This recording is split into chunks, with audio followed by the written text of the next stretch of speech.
E voltamos ao Tá na Pauta, Tá no Ar. E nesse bloco vamos falar um pouco sobre a variedade brasileira no streaming nacional e internacional. E quem pode falar com a gente sobre isso é ela que é produtora executiva, documentarista e roteirista. Pode entrar, por favor, Laura Barzotto. Tudo bem, Laura? Boa noite, Léo. Tudo Seja bem? muito bem-vinda, por favor, fique à vontade.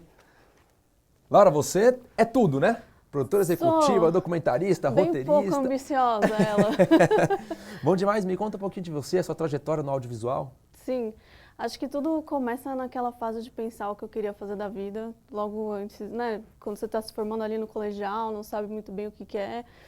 E aí, curiosamente, minha mãe sugeriu, por que não um audiovisual? Por que não um audiovisual, né? Isso é diferente, hein? Minha mãe sugeriu, né? Eu acho que a minha história deve ser a única, provavelmente. E aí eu tive a oportunidade de fazer alguns cursos antes desses cursos livres para experimentar um pouco cada função. E eu descobri esse negócio que chamava produção, que no meu entendimento era algo que trabalhava muito perto da direção e do roteirista e da equipe para executar criativamente e pensar criativamente como fazer aquela história acontecer. E aí quando eu passei na faculdade, eu passei em audiovisual na USP, e eu entrei já querendo produção, o que era uma coisa super esquisita, Sim. porque ninguém quer produção. Então, olha só, minha mãe falou para fazer cinema e eu entrei querendo fazer produção, meio doida, né? Mas isso que aconteceu foi muito bom, porque aí na minha trajetória na faculdade eu consegui produzir bastante coisa, de fato, já que tinham poucas pessoas que faziam produção, né? E aí eu consegui logo, quando eu estava me formando, um estágio numa produtora chamada Brolhos Filmes. Lá eu produzi um documentário que é o Chico Rei Entre Nós, que estreou na Mostra Internacional de São Paulo e ganhou logo 2 prêmios. Foi Olha muito só. legal, assim, fiquei muito feliz de ter produzido esse documentário. E depois eu passei para O2 Filmes para integrar aí o time de produção executiva, inclusive participando do Irmandade no finalzinho ali da segunda temporada. E estou sempre nessa jornada de apoiar criativamente todo mundo, né, que é esse grande coletivo do audiovisual, e me metendo aqui e ali em documentário, em roteiro, no que vier, Se não assim. tiver uma pecinha ali, não funciona. Exatamente. E quando a gente embarca nessa viagem do streaming, como que funciona a relação entre produção, distribuição e exibição? É uma coisa que mudou bastante com a chegada dos streamings, porque eles acabam dando conta de tudo, né? O próprio plataforma de streaming é quem vai encomendar a produção e vai pagar para essa produção acontecer. Ela vai distribuir, geralmente direto na própria plataforma, ou então a gente vê alguns casos, né, que ela coloca no cinema algumas semanas e depois coloca na plataforma. E é também a própria exibidora nesse sentido de que é o lugar que está lá disponível para assistir, assim. Isso no caso de séries e filmes que são originais das plataformas, né? No caso de outras séries e filmes, ela vem ocupar mais esse lugar de distribuição e de plataforma de exibição. E como que é levar essa produção para dentro de uma plataforma de streaming, seja ela internacional ou nacional? Tem esses 2 caminhos. Ou você tem uma produção que já existe e aí você vende para compor o catálogo daquela plataforma. Então eu fiz um filme, ele já existe, ele já está pronto e eu quero vender, e aí eu vou bater na porta das plataformas e perguntar quem quer ter no catálogo. Ou então esse caminho da produção original, que ele começa com a ideia original e o roteiro e o projeto, que é vendido para a plataforma produzir. E aí nesse momento ele se torna de fato 100% da plataforma, né? E isso funciona também para produtor independente? Sim. Ou o caminho da produtora independente é um pouquinho mais complicado? É sempre complicado, produção Mas sim, tem muito essa negociação mesmo envolvida e entender dentro dos projetos da produtora qual vai ser feito com outros recursos e vendido depois, qual vai ser vendido antes, qual vai ser proposto como projeto original, enfim. São essas as matemáticas e as quebra-cabeças que a produção tem que estar sempre fazendo, né? E aqui eu vou te fazer uma pergunta um pouco complicada. Há alguma regulamentação no mercado de streamings que visa a descentralização das produções internacionais? Ainda não, né? A gente está conversando bastante sobre isso, tanto nós produtores quanto os nossos políticos, mas ainda não existe uma política pública brasileira que descentralize essa produção nas plataformas. Alguns países da Europa já começaram com algumas questões, digamos assim, né? Mas ainda muito em fase de implementação, ainda tentando entender como também as plataformas reagem, um pouco por aí. Porque de fato quando a gente navega ali na plataforma de streaming, a gente vê diversas, milhares de produções internacionais e pouquíssimas produções que são feitas aqui no nosso país. O que você acha que pode ser feito, Laura? Uma das conversas que se tem, por exemplo, são várias, né? Mas de se estabelecer uma cota, como a gente tem uma cota de tela, por exemplo, para cinema, que o cinema é obrigado a passar um determinado número de filmes nacionais, de acordo com a sua proporcionalidade de sala, de se estabelecer uma cota de catálogo, né? Então, vamos supor, a Netflix tem lá 1000 filmes, com certeza deve ser muito mais.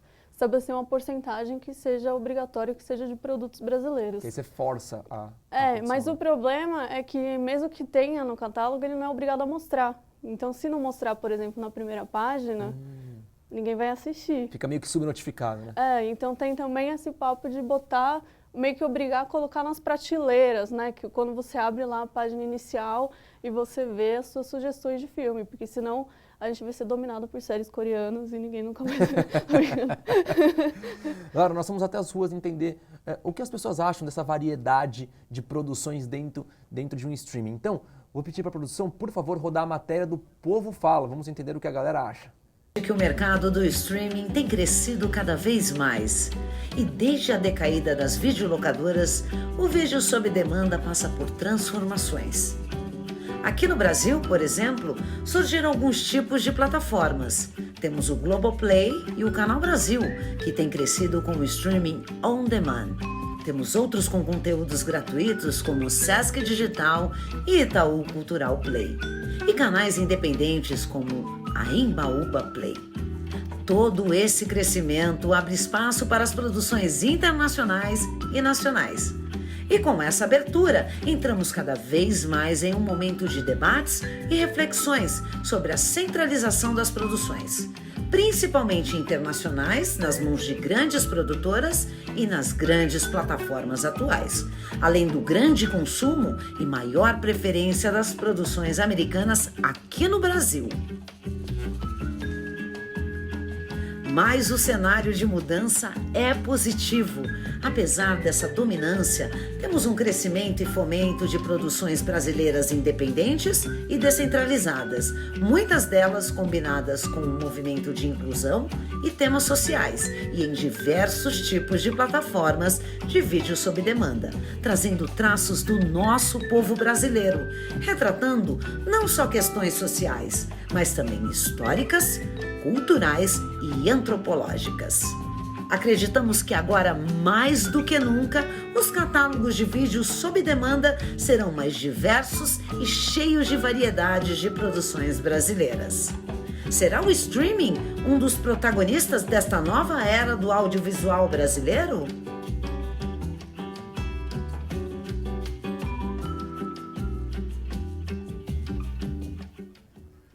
A produção colocou a nossa matéria, que foi feita especial para vocês. Daqui a pouco a gente vai colocar o Povo Fala.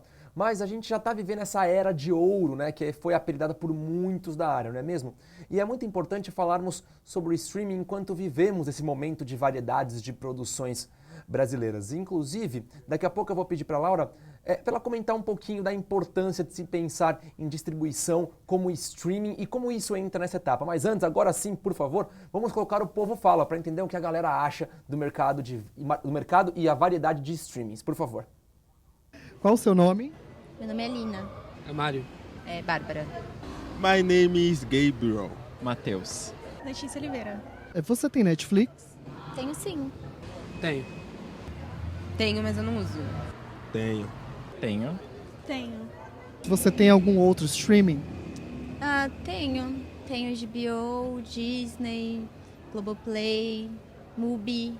Tem a HBO, a Star, a Disney. O Streamio, que é um torrent. HBO, Disney, Star Plus e Crunchyroll. Prime Video e HBO Max. E qual foi o último filme ou série brasileiro que você assistiu?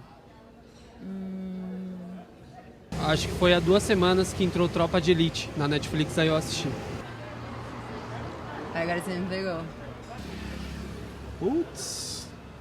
Uma novela do Globoplay, chama Todas as Flores. Faz bastante tempo. Laura, questiono todas as pessoas quando eu converso sobre streaming. Por que, na sua opinião, as produções internacionais são mais bem vistas do que as produções nacionais? Há de fato um preconceito com as nossas produções? Eu acho que é uma questão muito mais complexa do que a de um preconceito. Eu sempre fico irritada quando a gente fala sobre esse assunto, porque eu acho que as pessoas buscam uma solução simples, né? Um motivo simples que geraria uma solução simples para o nosso problema. Então, preconceito é muito fácil, porque se é preconceito, deixa a pessoa lá, você não tem o que fazer, né? Mas a gente tem toda uma questão de mercado, de distribuição, de histórico construído, que vai muito além do preconceito das pessoas. Tanto é que a gente tem muita gente que assiste novela, e que ainda assiste novela, e que são produções brasileiras, que alguém pode achar ruim, alguém pode achar bom, alguém pode discordar, alguém pode odiar, mas são grandes produções brasileiras que estão sendo feitas há muitos anos, né?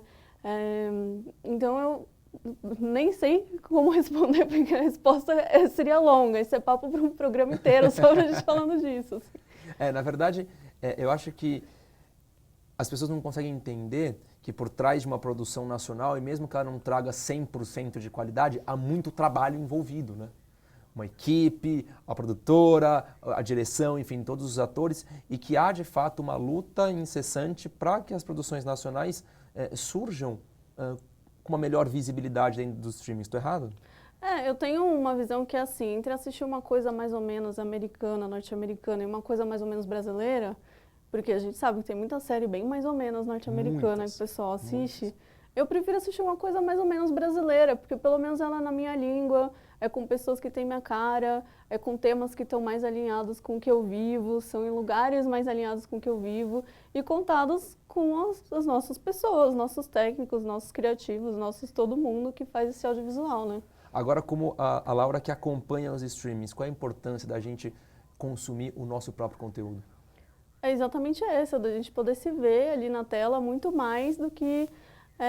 para dar um exemplo que também é polêmico, porque tem muita gente que fala que comédia não é filme brasileiro de verdade, né? O que é aquele incrível fenômeno do nosso, infelizmente falecido, Paulo Gustavo, né? É o fenômeno desse cara que levou as nossas questões para a tela e fez a gente dar risada. E mesmo eu não sendo uma consumidora de comédia, eu assisti os filmes dele e eu ria pra caramba. Quem assim, não ria, né? Ria demais. E aí, se a gente vai ver uma comédia americana, não é a mesma coisa, não são as mesmas piadas, não fala a nossa língua, nesse sentido, né? Não só da língua, mas também da nossa vivência, assim, de vida. Eu acho que tá aí, assim, a gente deveria assistir simplesmente porque é nosso, né? Com certeza. A gente devia popularizar mais a nossa própria história dentro do streaming, né? Mesmo ela sendo um pouco mais fraca do que a internacional, mas a gente tem que começar a popularizar para se tornar mais forte. E eu te pergunto, né, em relação a isso, quais são as consequências desse predomínio das produções internacionais dentro da plataforma dos streamings? E eu te pergunto em relação a consequências para o nosso mercado, para o mercado brasileiro. Uhum. Eu acho que a gente tem essa dificuldade que a gente está vendo agora, da gente começar a emplacar de novo nossas histórias, né? Eles estavam numa fúria de produção muito grande, que vinha de um número de assinantes cada vez maior, cada vez maior, cada vez maior, mas no momento que congelou, eles falaram, opa, vou ter que cortar gastos. E aí isso acaba que vai cortando gastos daquilo que para eles não interessa tanto, né? Que poderia ser o conteúdo brasileiro, por exemplo, porque a gente está assistindo muito mais outros. Só que ao mesmo tempo a gente também tem muito filme brasileiro que bombou internacionalmente, né? 3%, para citar um exemplo que já está antigo, mas não só, foi assistido no mundo inteiro, né? Então, a gente nunca vai ter acesso exatamente a essas tomadas de decisão das plataformas, mas a gente pode desconfiar que talvez eles escolham um em detrimento de outros por motivos econômicos ali, né? Com certeza. Laura, eu te agradeço muito. Foi muito bacana o nosso papo, muito importante a gente receber pessoas da área aqui no Tá na Pauta, Tá no Ar. Assim como eu disse para a Luciana, nossa primeira convidada, eu espero revê-la em breve, a gente conversando sobre mais produções nacionais no mercado, a gente discutindo talvez uma produção em específico. Muito obrigado pela sua participação. Obrigada, boa noite. Gente, o papo tá muito bom e como a gente pôde ver, né, tem pessoas que estão de um lado, outras pessoas preferem de fato o streaming nacional, mas o que importa é que nós devemos popularizar o nosso mercado, o mercado brasileiro. Vamos assistir mais às produções nacionais e novas produções estão chegando por aí. Ficaria aqui longas horas conversando junto com a Laura, mas infelizmente o nosso tempo está curto e eu fico por aqui. Muito obrigado a todos vocês, foi um enorme prazer e até a próxima. Um grande abraço, tá na pauta, tá no ar.